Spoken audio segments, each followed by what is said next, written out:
Bismillahirrahmanirrahim. Assalamualaikum warahmatullahi wabarakatuh.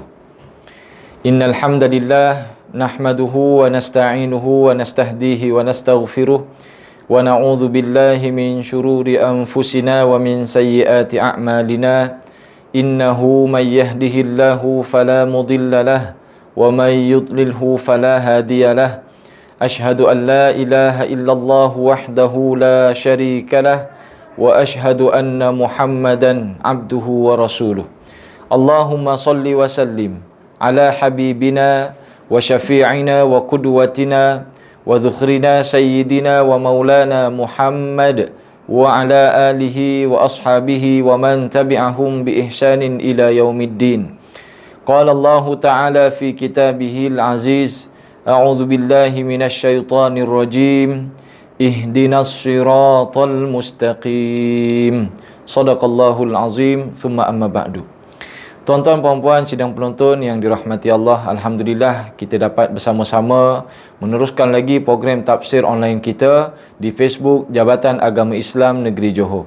Mudah-mudahan bulan Ramadan tahun ni, tuan-tuan, memberi kepada kita kebaikan-kebaikan yang banyak dan yang melimpah, dan mudah-mudahan Allah Subhanahu wa taala memberkati kita di dalam bulan Ramadan pada tahun ini, insya-Allah. Amin ya rabbal alamin. Hari ini kita dah masuk 28 Ramadan. Pejam celik tuan-tuan, kita dah nak habis dah Ramadan kita ni ya. Bercampur baur perasaan kita. Ada perasaan sedih untuk meninggalkan Ramadan dan perasaan gembira sebahagian kita untuk menyambut hari raya Aidilfitri. Walau bagaimanapun tuan-tuan, mudah-mudahan kita masih tidak mengabaikan bulan Ramadan yang masih lagi bersama-sama dengan kita dengan melaksanakan segala ketaatan yang diperintahkan oleh Allah Subhanahu wa taala di dalam bulan ini. Dan mudah-mudahan nanti bila kita masuk bulan Syawal, kita dapat mengeratkan lagi hubungan sesama kita dan dapat juga meningkatkan amal ibadah kita dengan sebab tarbiyah kita di dalam bulan Ramadan Al-Mubarak, insya-Allah. Antaranya dengan kita istiqamah solat secara berjemaah. Kita nampak tuan-tuan, bila bulan Ramadan ni ramai orang solat jemaah subuh, bertambah jemaah tu. Padahal bulan-bulan biasa je, ada 3-4 saf. Tapi bila masuk bulan Ramadan ada 5 saf, 6 saf. Maknanya bertambah bilangan jemaah itu di dalam bulan Ramadan. Dan bila kita masuk bulan Syawal, mudah-mudahan ia mengekalkan istiqamah kita, insya-Allah. Jadi tuan-tuan, puan-puan, sidang penonton yang dirahmati Allah, jangan lupa untuk tuan-tuan tekan butang like dan tekan butang share supaya kita dapat berkongsi kebaikan-kebaikan ini bersama-sama saudara-saudara kita, sanak keluarga kita berkenaan dengan ilmu tafsir Al-Quran. Walaupun yang kita kongsi ni tafsir secara ringkas, tapi mudah-mudahan ia dapat memberikan kepada kita sedikit sebanyak pemahaman apabila kita membaca ayat-ayat yang kita telah sama-sama kongsikan, insya-Allah. Dan pada hari ini kita akan berkongsi sambungan ayat daripada surah Al-Fatihah, iaitulah ayat yang ke-6. Pada ayat sebelum ni tuan-tuan, kita bahas ayat yang ke-5 di mana Allah Taala berfirman, a'udzubillahi minasyaitonirrajim. Ihdinas iyyaka na'budu wa iyyaka nasta'in.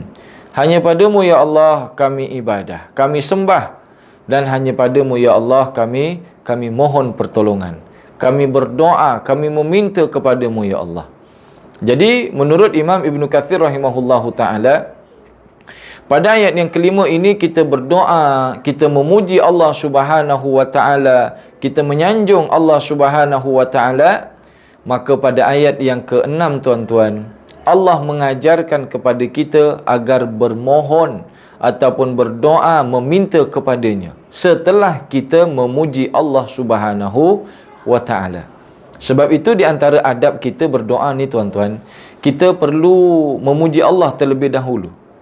Biasa kita ni sebelum kita doa, kita tengok lepas solat kan, kita akan baca bismillah, a'udzubillahi minasyaitonirrajim. Bismillahirrahmanirrahim. Alhamdulillahi rabbil alamin. Wassalatu wassalamu ala asyrafil anbiya'i wal mursalin. Barulah yang kelima ni tuan-tuan, kita doa. Maknanya dimulakan dengan beberapa pujian. Kita baca bismillah dengan nama Allah yang Maha Pemurah lagi Maha Mengasihani. Kita baca dengan alhamdulillah, segala puji hanyalah untuk Allah Subhanahu wa taala, Tuhan sekalian alam. Kemudian kita akan menyebut salawat ke atas Nabi sallallahu alaihi wasallam. Melalui perantara Nabi kita inilah tuan-tuan kita dapat mengenal apa itu Islam. Dan barulah kita utarakan hajat dan doa permintaan kita pada Allah Subhanahu wa taala. Jadi di antara adab yang disebut oleh Imam Ibnu Katsir rahimahullahu taala, yang mana kita memuji Allah terlebih dahulu, barulah kita berdoa seiring ataupun selaras dengan apa yang Allah nyatakan di dalam surah Al-Fatihah dari ayat 1 sampai ayat yang keempat, menceritakan tentang pujian Allah Subhanahu wa taala. Ayat kelima adalah ayat tentang hubungan antara kita dengan Allah Ta'ala.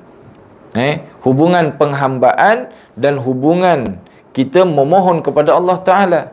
Dan pada ayat yang ke-6 hingga ayat yang ke-7, Allah Ta'ala mengajarkan dengan adanya hubungan yang dah terjalin, maka doalah kita kepada Allah Subhanahu wa Ta'ala.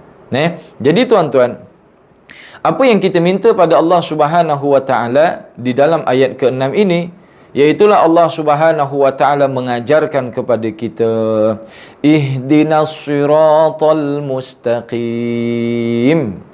Ihdina, ya Allah, tunjukilah kami ya Allah. Kita dah sebut sebelum ni kan tuan-tuan, Allah mengajarkan kepada kita menggunakan kalimah lafaz na, iaitulah kami. Sama macam iyyaka na'budu, hanya padamu ya Allah kami ibadah. Wa iyyaka nasta'in, dan hanya padamu ya Allah kami mohon. Allah mengajarkan kepada kita menggunakan kalimah na, kami. Kenapa? Kita dah ulang sebelum ni tuan-tuan. Antaranya sebagai li ta'zim. Antaranya kalimah nun itu dia lebih lembut daripada kalimah alif a'budu ataupun asta'in. Dan kalimah na juga tuan-tuan, kami ini supaya apa? Kita ini mewakili saudara-saudara seislam kita yang lain. Walaupun kita solat bersendirian dan kita baca Fatihah hanya bersendirian. Jadi kita menganggap bahawasanya kita ni berdoa, ya Allah, tunjukilah kami. Maksudnya apa? Supaya kita ini tuan-tuan tidak lupa kepada saudara-saudara seislam kita yang lain yang mengharapkan hidayah petunjuk daripada Allah Subhanahu wa taala. Bukan saya saja tuan-tuan yang menginginkan hidayah daripada Allah, tetapi Allah mengajarkan kepada kita agar kita ingat juga saudara-saudara kita yang lain. Ingat adik kita yang mungkin belum solat. Ingat kita jiran kita yang mungkin masih lagi dalam keadaan lalai. Jadi kita ingat kepada mereka dan kita bawa semangat mereka itu tuan-tuan, ataupun keinginan mereka agar mendapat hidayah daripada Allah Subhanahu wa taala. Itu yang Allah ajar pada kita, ihdina.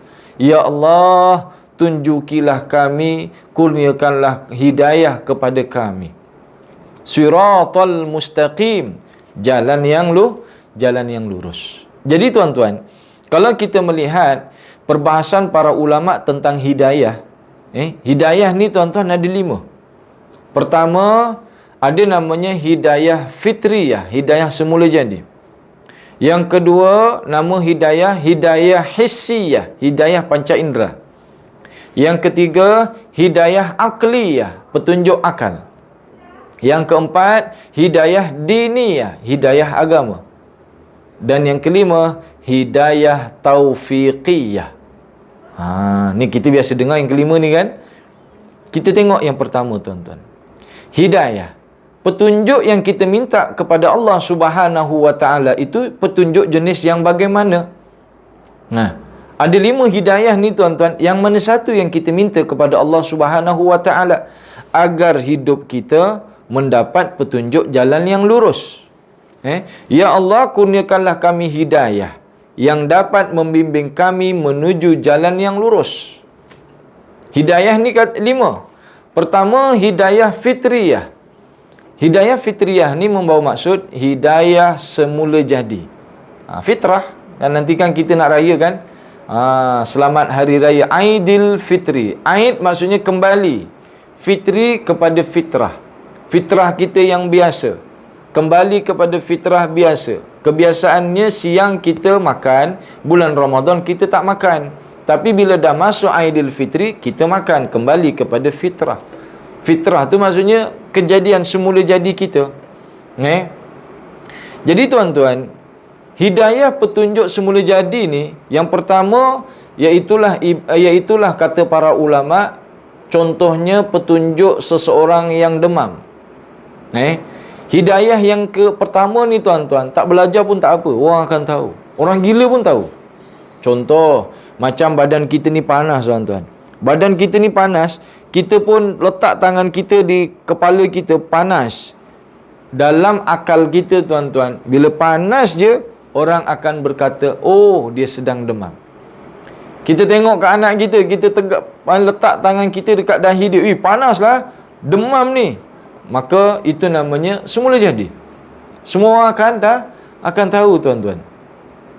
Bila panas, maksudnya dia, bila panas, maknanya dia tengah demam.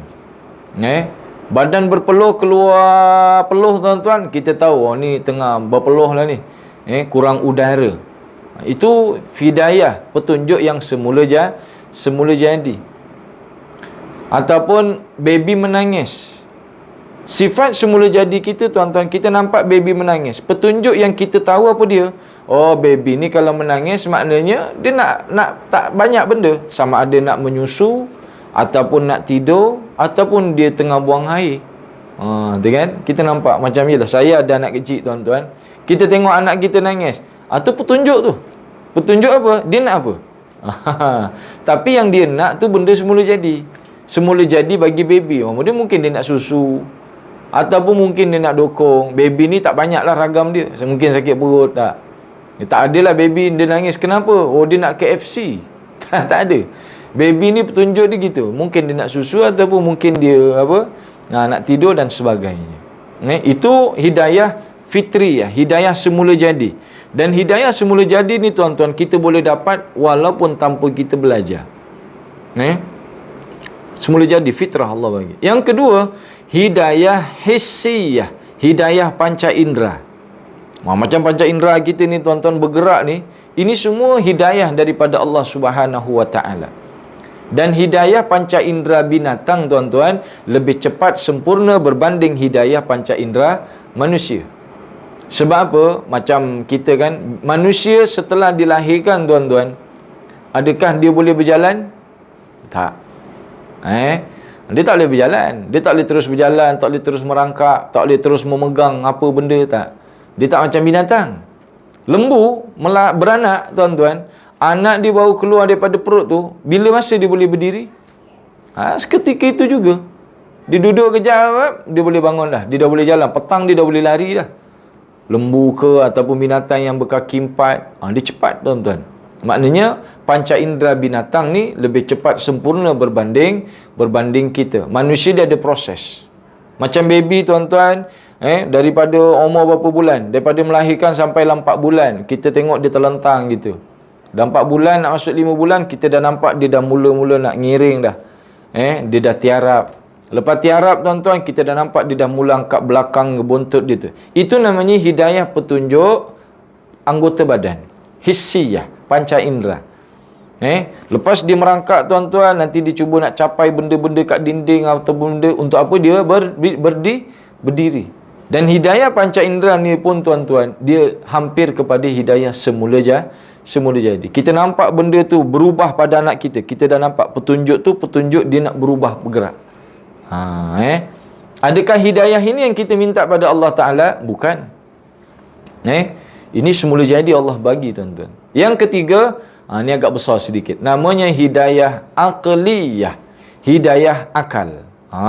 Ni akal.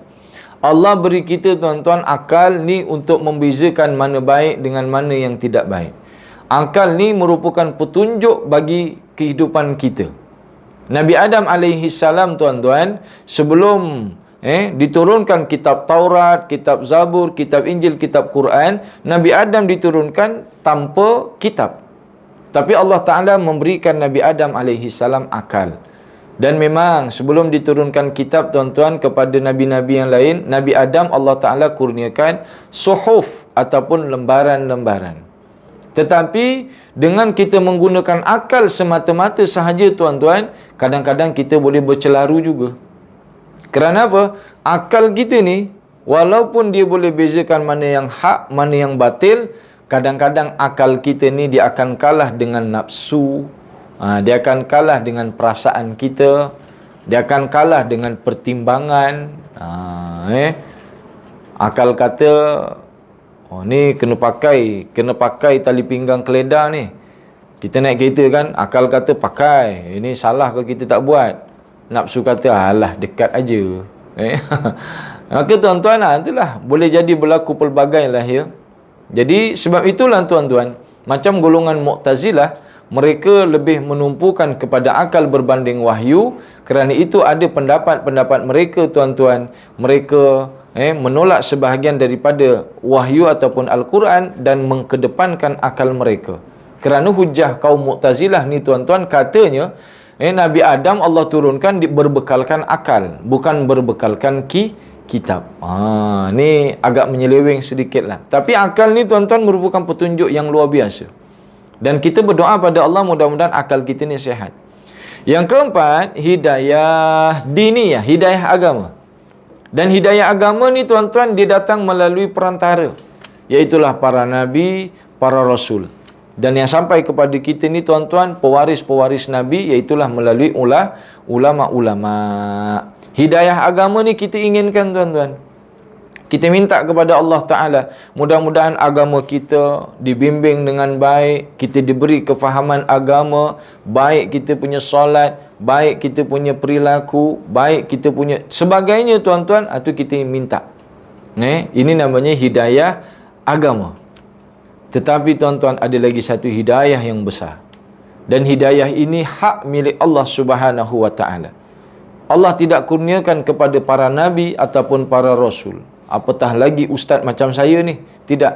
Iaitulah tuan-tuan, hidayah taufiqiyah, ataupun yang kita selalu sebut hidayah taufik. Hidayah taufik ni maksudnya apa? Petunjuk dan disepakati oleh Allah Subhanahu wa Ta'ala. Allah telah beri jalan petunjuk, dan orang itu merelakan dirinya menerima apa yang ditunjuk oleh Allah Subhanahu wa Ta'ala. Maknanya orang itu mendapat hidayah dan taufik. Taufik ni wafaqah kan? Wafaqah ni maksudnya sepakat, muafakat. Taufik, sepakat. Sepakat yang apa? Orang itu rela mentaati Allah Subhanahu wa Ta'ala, maka dia dapat taufik. Ibarat macam ni tuan-tuan, kita dengar azan, Allahu Akbar, Allahu Akbar. Contohlah pukul 1 nanti kita dengar azan. Akal kita beritahu apa? Oh, azan. Maknanya apa? Diri kita ni tuan-tuan telah mendapat hidayah, maksudnya solat zuhur. Tetapi tuan-tuan, semua orang Islam ke yang mendengar azan solat?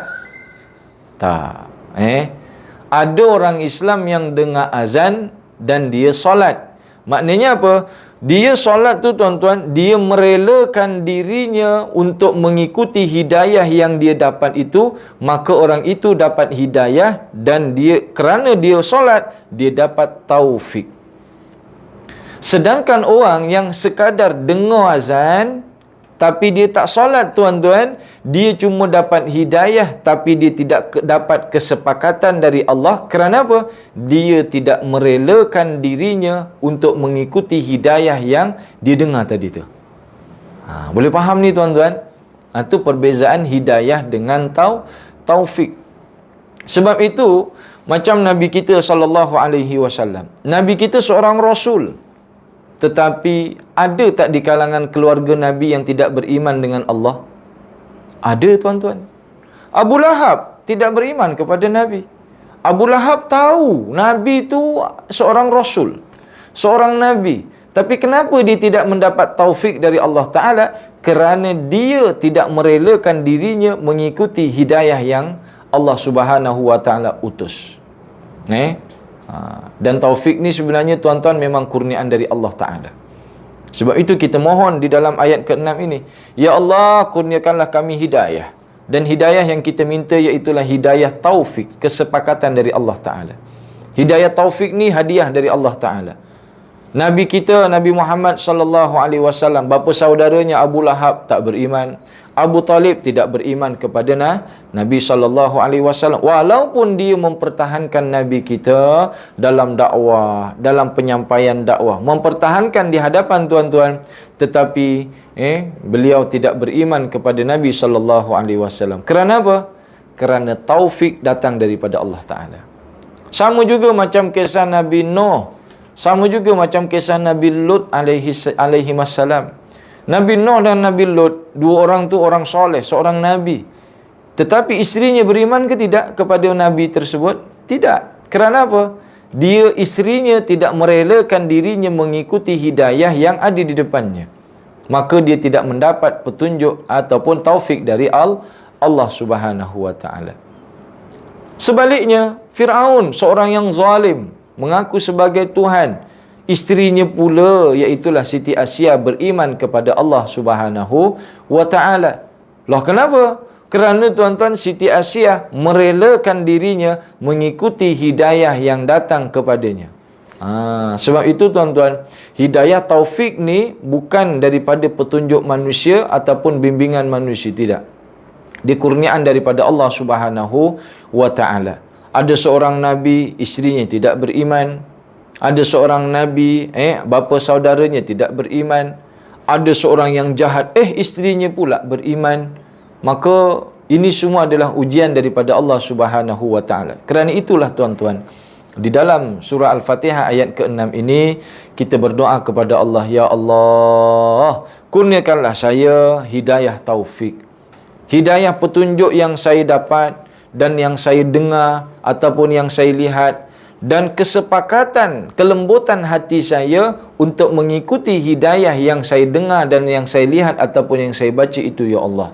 Supaya apa? Supaya hidup saya terpandu kepada siratal mustaqim, kepada jalan yang lurus.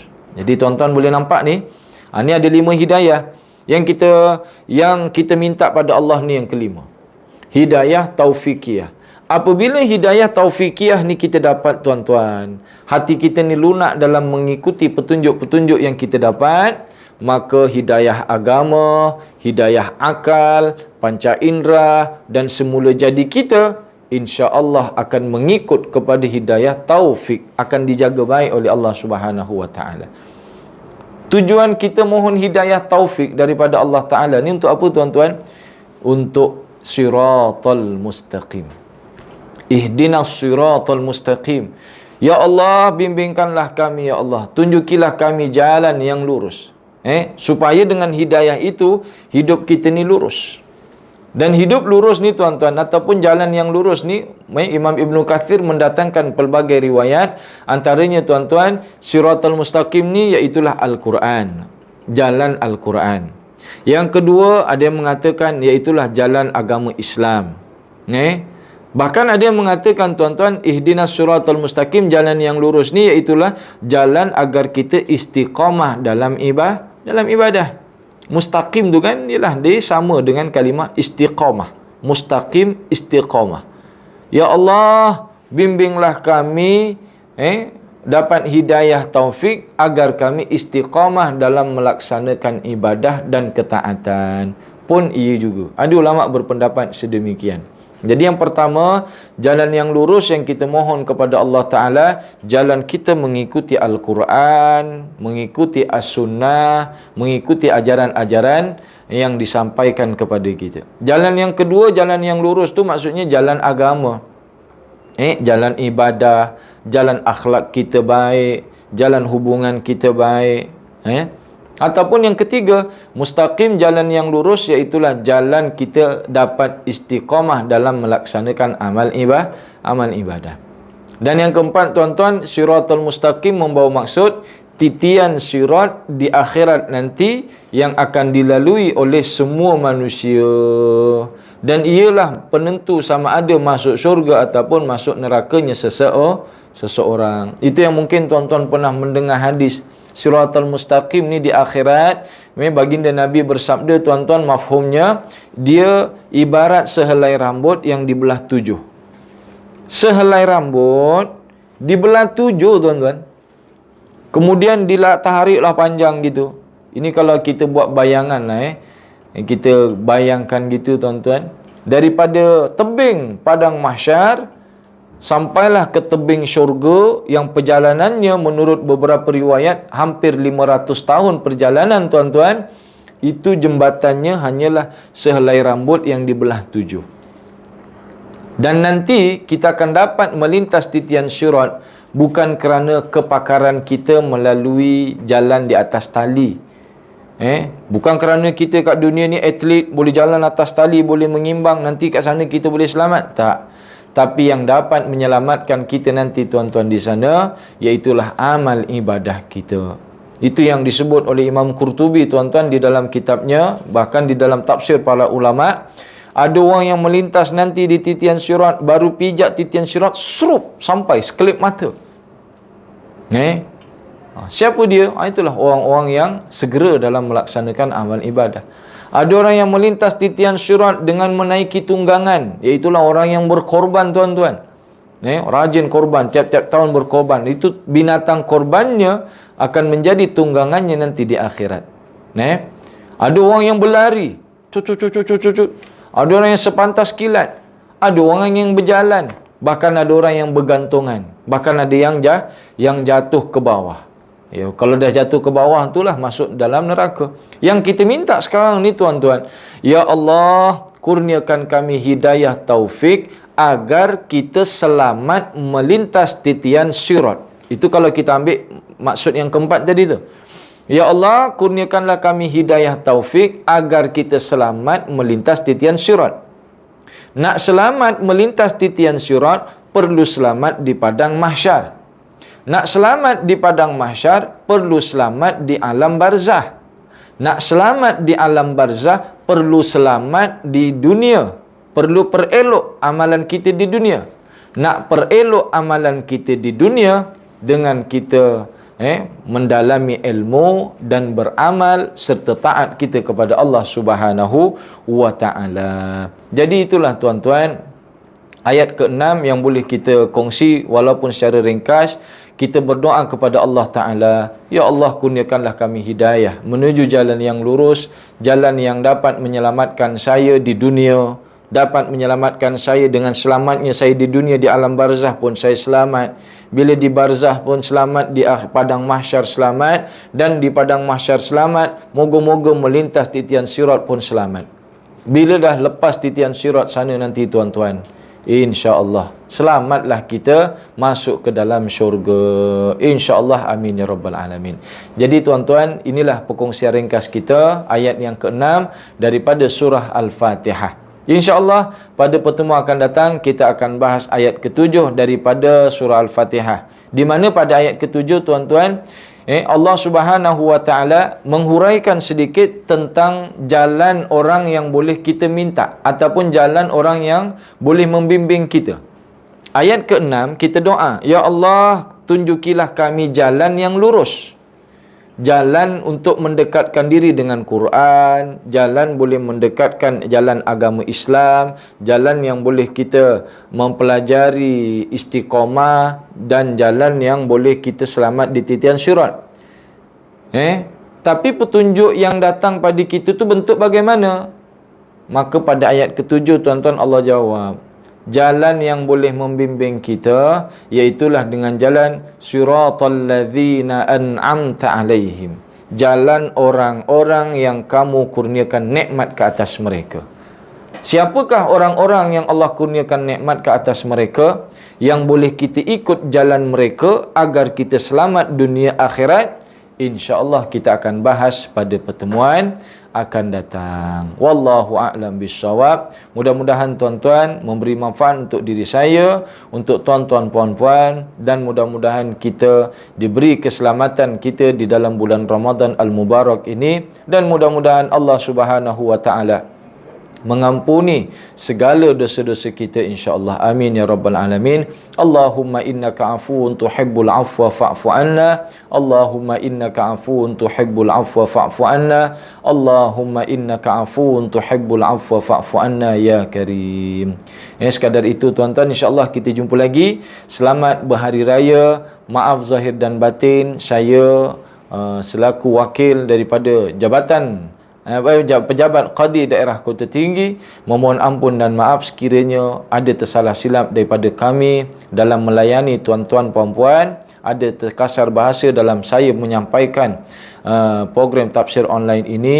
Yang baik datang daripada Allah, segala kekurangan dan kelemahan daripada kami. InsyaAllah mudah-mudahan kita jumpa lagi pada pertemuan akan datang. Taqabbalallahu minna wa minkum taqabbal ya karim. Aqulu qawli hadha wa astaghfirullahal azim li wa lakum. Wassalamualaikum warahmatullahi wabarakatuh.